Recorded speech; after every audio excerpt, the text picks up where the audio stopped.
Welcome to the Apartment Operators Podcast, where you can learn from experienced operators what it really means to be an apartment operator. No fluff, no sugarcoating, just the raw, unfiltered truth of the ups and downs of operating multifamily communities. Welcome, everybody, to the Operators Podcast. We have Mike White with us today. Mike is from Texarkana, Texas, and he's got a big portfolio of about 500, 600 units. Mike, tell the audience a little bit about yourself and how your portfolio look like today. Sure, Joseph, I'd be happy to. To start off, just maybe a little bit of brief history. I was a 33-year financial advisor, mainly with A.G. Edwards and Morgan Stanley, and actually 20 years ago, accidentally got into the rental property business through a buddy of mine that was going through a divorce and needed to sell a duplex. That's how I first started 20 years ago with two doors.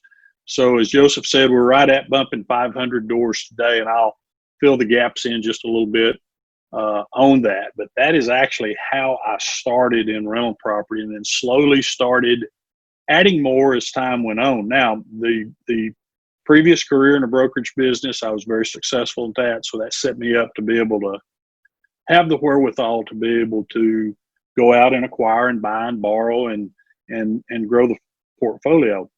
About 5 years ago, I made a decision. I was an independent advisor at that time, and I made the decision to totally get out of financial advising for clients at that time. And at that time, it also coincided with getting hooked up with a really great U.S.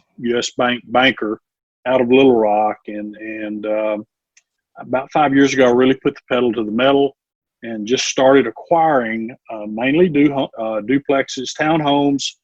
My biggest concentration has got 57 doors, but my growth has really been fueled the last 3 to 5 years with the help of this banker. He has been great to work with, and I wish I could say something good about the bankers here in Texarkana, but I can't. But that's kind of what got me to the point as to where I am with the number of doors that I have today. And as Joseph said, owner-operator, my oldest son has come home about a year ago to help. I have a younger son in San Antonio, but we're making this more of a family business and a family experience. Kind of had a little bad turn of events with a longtime employee, and that kind of precipitated the oldest son coming home, and it's been nothing but great to have him home. That's awesome. So for the most part, if I remember correctly, you don't have investors. This is all a family business, family owned, right? Well, today, yes, it is. And, in the past, there's been a couple of things that I have done, Joseph, and you can ask me a little bit later in your podcast and we can elaborate. But, coming from the financial advising side, I dealt and developed relationships with a lot of higher net worth people. So there has been, 2 to 4 of those people along the wayside that have helped. And there's also been situations we can talk about a little bit later as well, where I've gone in and had actually the owners of the rental properties carry some for me. So yes, I have had some help, but as of today, I think I only have one left, and pretty much gotten all of them out of the way. But they served a good purpose in helping me to fuel my growth. But I also had to realize that the cash flow from the acquisition that I was buying, there had to be enough there to make sure that I took care of them and paid them a nice return as well. Awesome. Yeah, we'll definitely touch base on that one a little bit later. So for the audience, tell us a little bit about your portfolio. How does it look like? A lot of it is duplexes and townhomes, like you mentioned. It's all concentrated in one town, right? In Correct. Texarkana. Everything is in Texarkana. We have some outlying bedroom communities, Nash, Texas, Liberty, Ilo, but it's all basically connected to Texarkana. And again, I started 20 years ago with one duplex, 2 doors. And so today, I think we're sitting on 16 single-family homes, and the rest is going to be a few standalone duplexes, but all of the other holdings are going to be duplexes and townhomes that are going to be in a location. And once I established a foothold in that particular location, if there were more duplexes or townhomes available, well, then I would go directly to some of the other owners and try to own the concentration on a particular road. That served me very well up until today. Yeah, that's a fantastic strategy. It's kind of like you come in, you choose the location first, you get the first one in, and then it's a lot easier to talk to another owner and say, hey, I own the one next door. Will you sell me yours, right? That sounds great. So in terms of class, I know you have a mixed bag of anywhere from brand new builds A class all the way down to the C minus, right? How does managing that diverse kind of a portfolio look like, right? Because you have A class with clientele that pays a lot more than the C minus class that pays a lot less. So it's really rare to see somebody that has such a wide variety of classes in their portfolio. Well, Texarkana is not a huge town. I mean, we're probably 125,000 metropolitan area, maybe larger. My C class holdings are going to be holdings that were acquired earlier. Okay. So I would say in the last 3 to 5 years, there have been no acquisitions of C class holdings. They've been all A and B holdings. To the management front, what I see and what I experience here, the C class properties require a little bit more time and attention to the tenants. So we really have to kind of stay on top of that a little bit more than we do with the A and the B tenants. But naturally, the A and B holdings are newer. We also don't have to do as much maintenance work on those as well. So I hope that covered that. Yep, that makes sense. So it's all self-managed, right? It's all in-house. Did you start with self-management, or did you have a third party and then you transitioned to self-management? I've never had a third party. Okay, so remember, up until 5 years ago, I still had, I had the left hand advising and I had the right hand over here. So it really started becoming taking a lot more of my time. And once the growth started happening, well, then I had to make a conscious decision to do away with that side. And I did.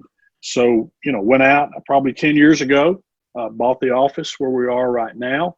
And a year and a half ago, I bought some storage units, which helps us on appliances, heat and air conditioning units. If I catch a good buy at Lowe's or something like that, I have the ability to store those until they're needed. And I also have a couple of resources that we can go to and really get good, solid, used stuff and get a little mileage out of that and save some money up front as well.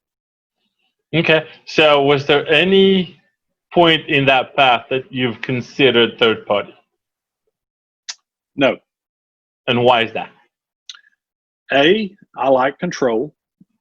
I control this. I run this. Now Mason, my oldest son, being here as well. And B, that costs extra money to do that.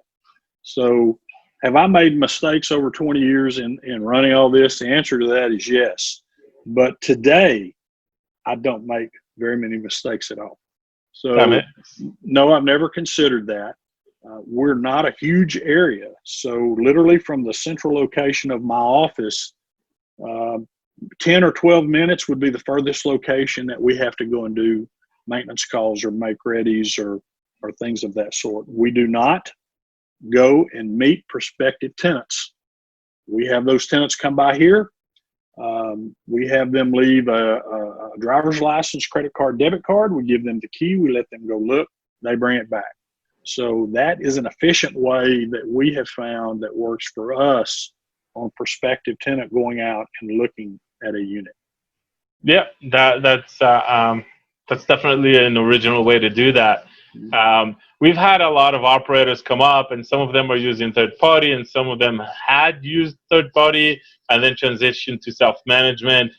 We just transitioned at the beginning of the year to do self-management on our portfolio, and it's a huge difference. It's the cost is not the factor that drove us, but like you said earlier, it's control. It's being able to know that what you're doing and you have all the aspects under your umbrella and you can make sure that the tenants are being taken care of, that the maintenance is getting done, and nobody's wasting or doing things they shouldn't be doing.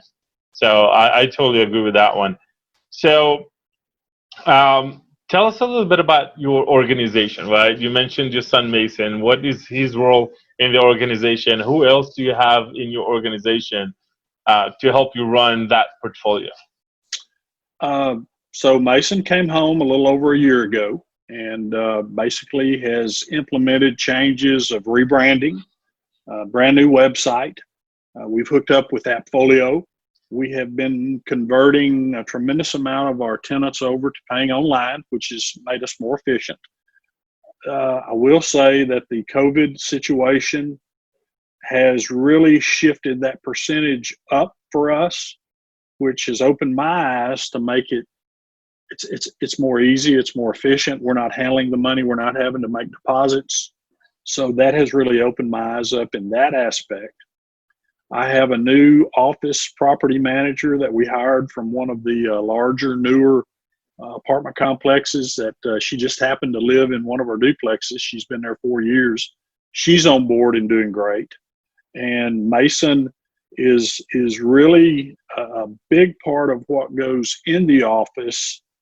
And my job has really now shifted over to, taking care of maintenance and making sure the guys are out in the right direction, making sure the units are taken care of. Just my job is more shifted on that, but I still take care of other things in the office as well, making sure we have all the necessary appliances, all the supplies we need, all the paint, for my guys to do their job. And then my wife, Missy, she will come up here and work maybe 5 days a month during rent time. So Missy will come up and help, and we're still taking cash. We still take personal checks, money orders, cashier's checks. So all those items, it's kind of Missy's job to count, make sure it reconciles, make sure that the funds get into the proper entity that we have for that particular property. So really, three out of four members of my family are a big part of what goes on up here now. So which makes things run really well and really efficient. Yeah, that's especially on the funds and the accounting side of things, being able to trust the person that you have doing all that work is super critical. And usually there's no one you can trust more than family, right?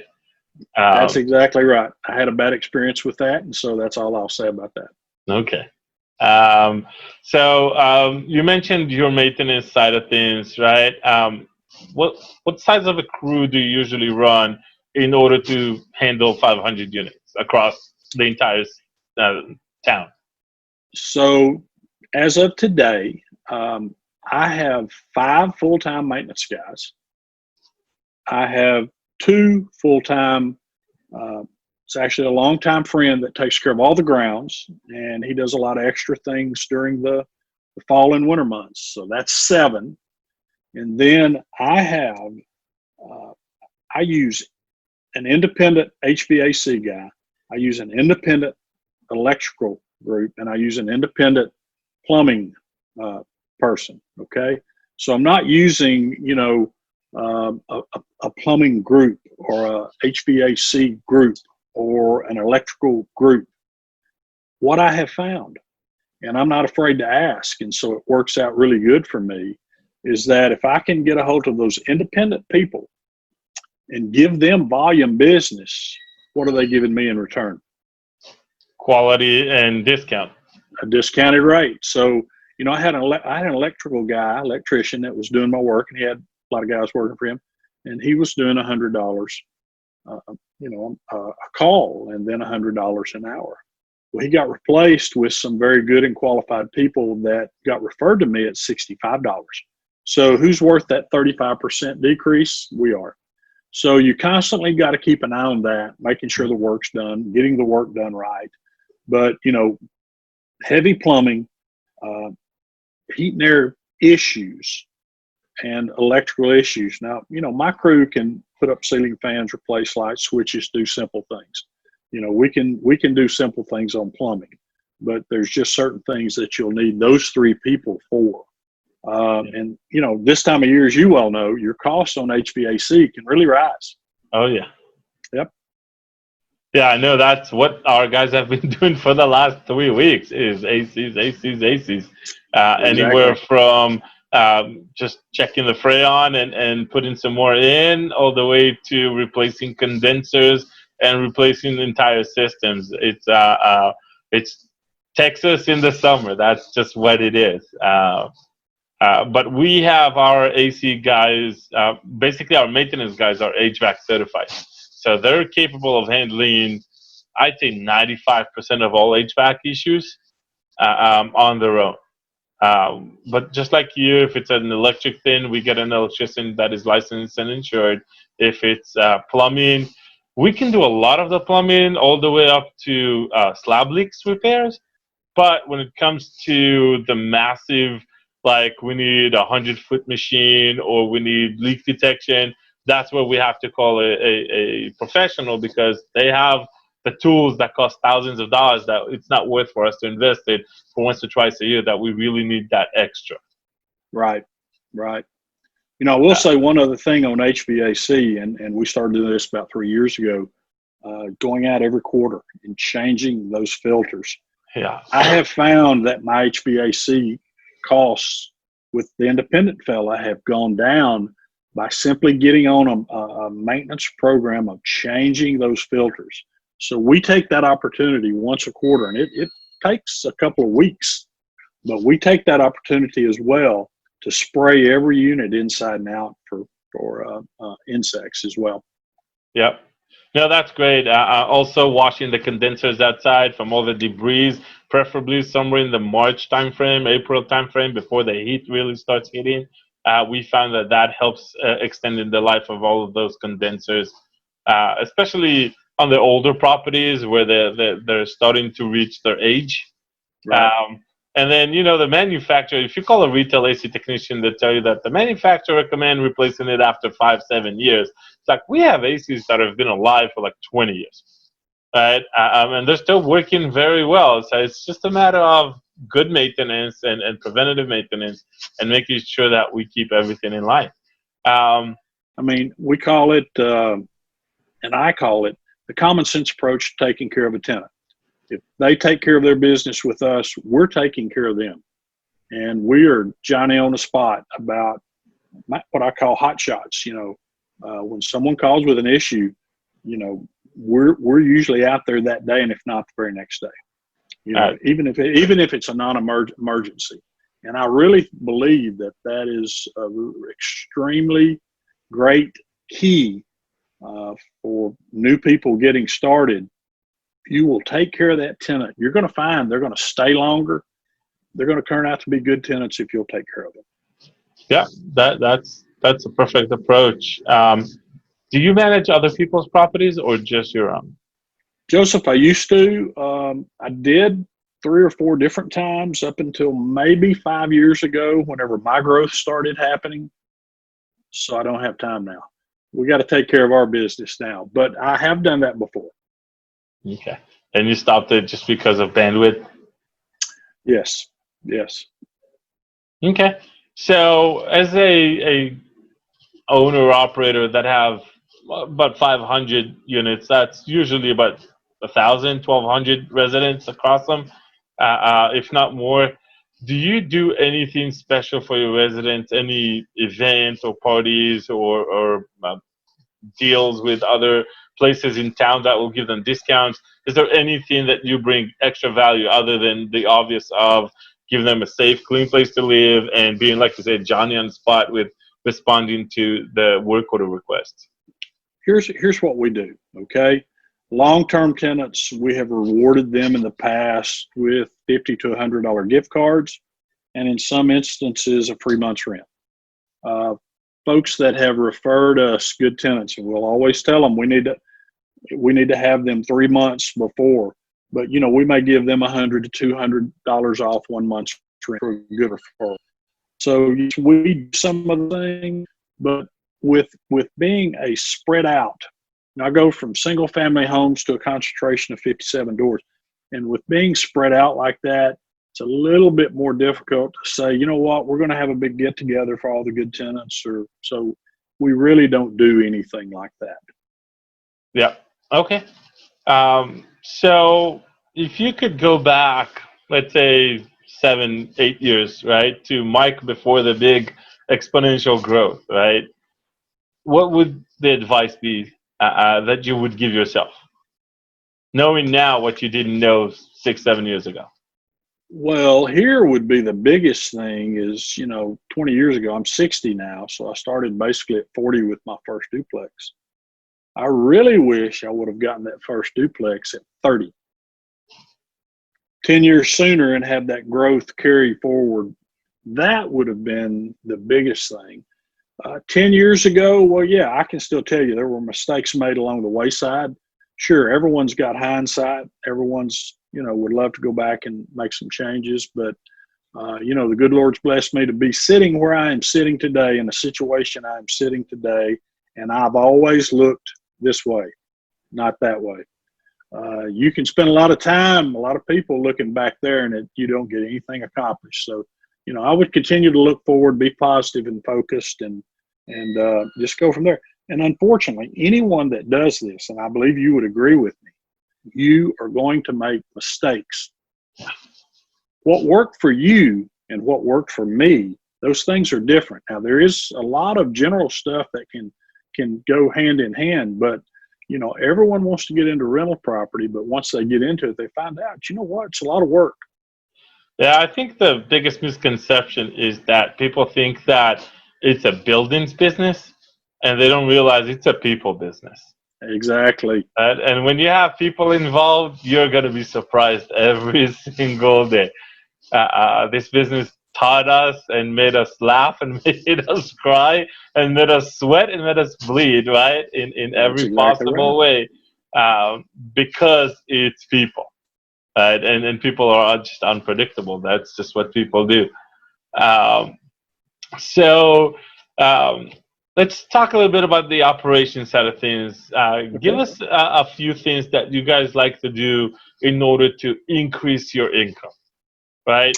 I got your little printout. I made some notes, and so if I can just kind of look at these and go over the things I jotted down, but it kind of, I believe, the ways to increase income without increasing rents, and the ways to reduce expenses, those go hand in hand. So if it's okay, I'll go over a few of these. All right. Absolutely. All bathroom, kitchen, and outdoor plumbing fixtures. If you got a property you're paying a water bill, stay on top of those. Make sure that everything is not leaking. Commodes are not running. Kitchen faucets are not running. We try to condition all of our tenants to let us know about that. I touched on the maintenance of the air conditioning systems. I've noticed from just changing those filters how we've had a reduction in HVAC costs. Having my own maintenance guys. I believe having all of these guys internal and me being able to stay on top of them. They're not getting rich, but you know what? They're making a good living. I think that's an integral factor in helping and keeping costs down. I hit on seeking out the individual HVAC guys, electrical guys. Not everyone can be big enough to have your own internal HVAC guy. Mm-hmm. I've tried that 4 times here in Texarkana. We have our technical college here trains them. I've tried that 4 times, and 4 times it struck out. But I have an independent fellow that I've probably been using for 10 years, and I've just decided he's the best. I can't beat what he charges me. He's got history with the properties, and he goes out and takes care of them. And you know what? He's got to make money, but he keeps them going, and we're not replacing a lot of them. I touched a little on this, the online payments. That has made us more efficient. Efficient is saving money and increasing your return. Mm-hmm. So that has really made a big help as far as we go on our side. Having the property and landscape guys being full-time employees versus having guys bid the properties to come in and do it. That is so much more cost effective for me to do that with them versus having these guys come and make them. And again, my deal is different. I don't have all of these doors at just 2 locations. They're all over Texarkana. Yeah.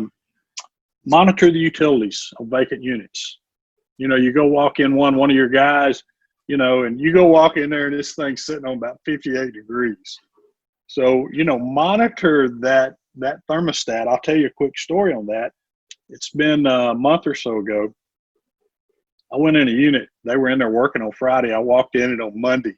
You could hang meat. So I went in and made the guy pay $50.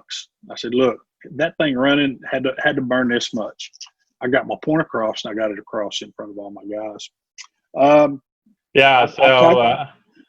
I just want to kind of reemphasize that, but with a little bit of a different angle. It's not just monitoring the utilities; it's just walking your vacants, right?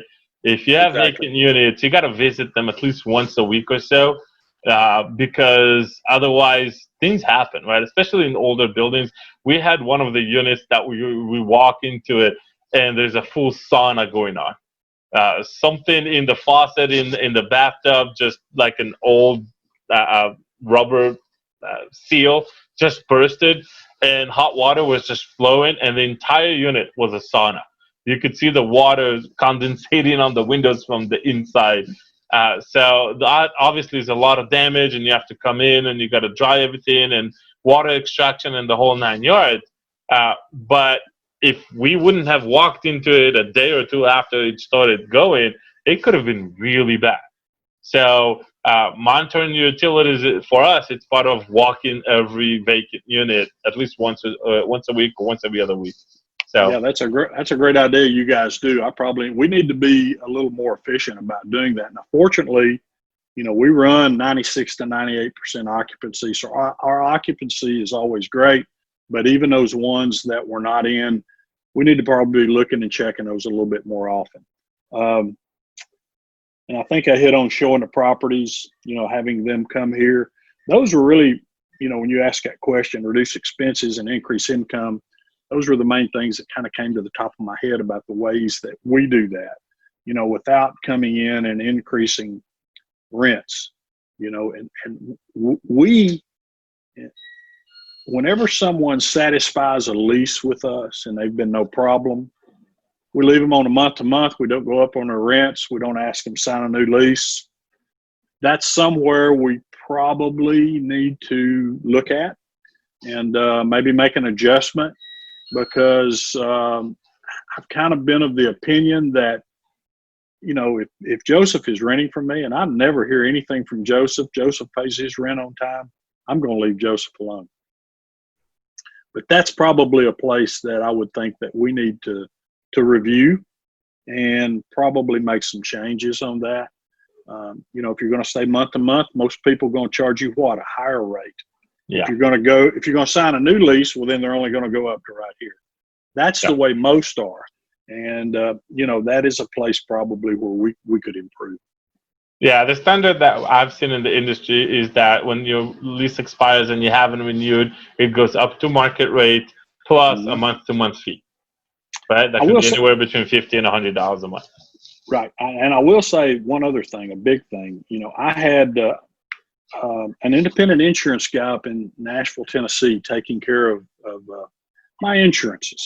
And he got referred to me many years ago. Well, he just kind of kept, things kept going on. We just, it just stayed in place for several years. And I inquired about, hey, are you watching? Are you keeping up with policies or anything we can do to save money? He'd always tell me yes, but nothing really would ever change. And so my youngest son played baseball at UCA, the University of Central Arkansas. And he became friends with a young man, and we're friends with his parents. But the young man went out and he worked for an insurance company. And then he went out and became an independent. And I told him if he would, I would shop with him. And I gave him the opportunity to come in and bid our properties. He came in substantially lower than the other fellow. Wow. So don't always think an insurance guy, just because he has all of it, after a while they will get lazy, and they're not really making sure, because that's a big cost for my portfolio, for anyone who's got a large portfolio. But That is another thing to really stay on top of is, your insurance costs. Yeah, that's a very big expense, especially in the last few years that the hurricanes and the tornadoes and all of that bad weather hit all of the country. The insurance companies were getting hit so bad that everybody's premium went up. So, okay, what's next for Mike and his organization, right? Are you guys looking to expand? Are you going to development? Are you going to purchase in different markets? What's the outlook? Well, my wife and I came from very modest families, and we both got educations. We both worked really hard. We had good careers. She was a little hygienist. Both sons have master's degrees. So, we took care of our business on that side. But I'm working right now. I'm looking to have a pretty big transaction occur on the sale side towards the end of September. After that happens, my buying power with my bankers will probably triple. So what is going to be the next step? The next step, I'm already looking at other deals here in Texarkana. I've already got some acreage acquired that I already own, and already have some other acreage that already identified that we're going to build on. And, that's going to be the next step as far as here in Texarkana. I also have a couple of towns that I don't want to mention right now that we're going to be looking to expand, maybe only a couple hours away from Texarkana. So this is really what's getting ready to happen for me and my family is 20 years of hard work coming to fruition and allowing us to really shift gears and go forward with it. And the really beautiful thing about this whole thing, Joseph, is Mason is along for the ride on it. He's learning. He's getting to see something like this happen. So, and he's included the whole way. So, you know what? There's a lot of opportunities out there for people, but where I sit, I'm going to go with what brung me, and I'm going to continue to do residential rental property. And I'll tell you one story. Let me tell you one story. I don't know how we're sitting on time, but Please do. 14 years ago, a friend of mine's son said, "Hey, you need to go look at this doctor's house. It's out in North Texarkana. I'll go look at it. Older doctor. He wanted to retire and go to Houston. Big house, 3,600 square feet, but it was dated. I bought the house for $165,000. Okay, back then I really didn't know what I was doing. I said, you know what, I want to flip this and just make a little money off of it. Well, I should have just put some new carpet and painted it, and probably could have. But lo and behold, I had too many chiefs and telling me what to do. So I ended up sinking another $120,000 in this house. Wow. 14 years ago. But it turned out to be a very nice setup once we finished. Plow forward 14 years later. That house has rented for those 14 years anywhere from $2,000 to $2,400 a month. All right. You can do the math on all of that. So can your listeners. But also, I just recently sold it for $310,000. If that doesn't tell you the power of time on rental property, I don't know what does. Yeah, we keep telling everybody that real estate is a long game. If you're trying to buy and sell within 2 to 3 years, you're trying to time the market, and it might work, it might not work, right? But if you play the long game, you're going to win with real estate. There's not a single property out there that is selling today the same price it was selling in 1994 or even 2002, right? So that's kind of like even the people that bought at the top of the market in 2006 were back to zero somewhere around 2016, 2017, right? And now it's keep going up. So before I let you go, do you have any adjustments or any things that have been impacted in your organization because of the COVID situation, right? Because, we're recording this in the end of July of 2020. It's really hard not to talk about COVID. Right. Here's what I can say and how this has affected us. Okay, um, we probably had 4 months, March, April, May, and June. Okay, maybe some of February, but we literally ran 4 or 5 months. We had no one move, and we only had one eviction. Now, you're talking about something that can really make everything just run along really great. That really did that. So we continued to work. My guys came in, and we were here each and every day, and we have continued to take care. We're an essential business, taking care of people's homes. Mm-hmm. So we've continued to work. And I talked to my guys, if any of them were around anyone sick, or if anyone they knew was around anyone sick, do not come into this office or I'd fire them. I cautioned them on wearing gloves, masks when we needed to. And we have continued doing business just like normal. So I'm not sure how it is with your rental property, but each and every year in July, there tends to be a big turnover. So we're kind of going through that now. We're kind of paying for that good time that happened. But, it'll happen this month. Things will settle down when everyone is kind of focused in school. Hopefully we get back to school going forward. But it really hasn't affected the business side here very much. Okay, I'm glad to hear that because there are a lot of other places in the country that really got hammered with the COVID. Some of our properties, especially the ones that are under the CARES Act with Fannie Freddie loans on it, saw a little bit of a hit. But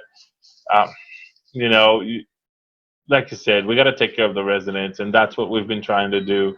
And the ones that came to us and communicated that they've been impacted by COVID, they lost their job, or they got their hours cut. We created payment plans, and we're working with them. We brought assistant organizations to look into that. We helped them fill up the forms. So we're doing whatever we can to help the residents, and hopefully they work with us to get that. Unfortunately, in this business, not everybody is trying to work with you, and we do have some of the residents that are flat out taking advantage, and they're taking this ride all the way out to court. They literally told us, "I'll see you in court." Not willing to pay, even though they haven't been impacted. They did not lose their job. They're just taking advantage of the situation. But I'm glad to say that that's not the majority of people. That's the minority. One thing we did do, okay, on that side, and I would tell everyone this, and fortunately we didn't have to go through that a lot, but I told everyone, hey, if you can get me half, I'll work with you on the other half. So basically I was trying to tell that tenant, if you can put your toe in the water, I'm willing to put mine in the water, but don't expect me to do the whole thing. So, we really didn't have that much trouble. I mean, again, today, what's going on, I really think it's the summer moving cycle right now. Yeah. Okay. Just to sum it up, what advice would you give a new operator, somebody that is just getting into the business, someone that is buying their first apartment complex or even the first duplex?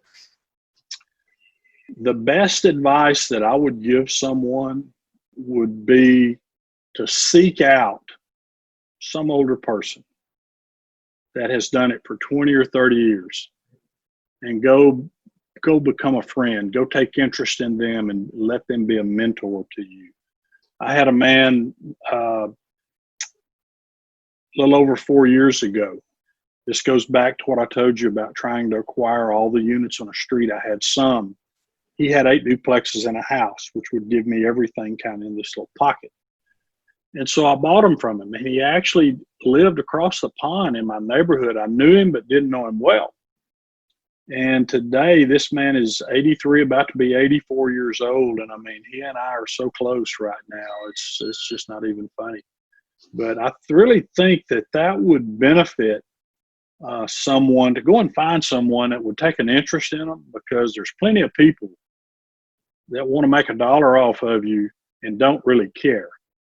But I think that would be the biggest thing that I would tell someone. You know, everybody wants to sell a book. Everybody wants to tell you how to do it. Everybody wants to do that. You need to go talk to someone that's successful, that's got a lot of seasoning under their belt, and I believe that person could learn a lot. I think that's one of the best advice our listeners ever got, right? Find yourself a mentor, somebody that's been doing, not somebody that's been talking, right? Exactly. And this will propel you immensely. Okay, well, I want to say thank you so much for your time today. How can our listeners find you if they want? What is your website, if you want to share an email or anything else? If anybody wants to reach out to you, how can they find you? Our website is whiteprops, props.com. And I will give my business email out. It is mw@whiteprops.com. And they can email me at that address. And, you know, I wouldn't mind spending a little bit of time with someone that was truly interested and truly, you know, someone that really, you've got to have this in your blood. Yeah. If you're going to be successful, this has got to run through your blood. If it's not running through your blood and you're deeply invested in what you're doing, you're going to fail at it. Which could be said about a lot of different things in life. Yeah, that's true. That's true. Thank you so much. That's very generous of you. We'll put the links in the show notes. And for our audience, if you want to hear more, please go and subscribe on iTunes, Stitcher, Spotify, wherever you consume your podcast. We'll also appreciate if you can get us a feedback and get us ratings on Apple Podcasts. That helps us a lot. Until next time, our website is aptopr.com.